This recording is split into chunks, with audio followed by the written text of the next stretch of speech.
Tu préfères investir dans les grosses capitalisations ou dans les small caps? Parce que les deux mondes sont radicalement différents. Les grosses capitalisations, c'est Apple, Microsoft, LVMH, des boîtes solides, stables et matures. Si tu cherches de la sécurité, des dividendes régulés ou une croissance prévisible, c'est là qu'il faut aller. Mais voilà, ces entreprises ont déjà explosé, leur potentiel est limité. Tu vas pas faire x10 sur ton investissement dans une boîte qui vaut déjà 2000 milliards. Maintenant, parlons des small caps. Des petites entreprises, souvent méconnues du grand public et parfois sous-valorisées.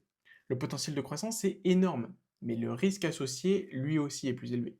Une boîte bien choisie peut te faire un x3, un x5 ou voire même bien plus, si tu es patient et surtout si tu es bien informé sur l'entreprise. Mais attention, qui dit small caps dit volatilité, manque de liquidité et parfois, purement et simplement, une disparition de la boîte. Alors c'est quoi la meilleure stratégie?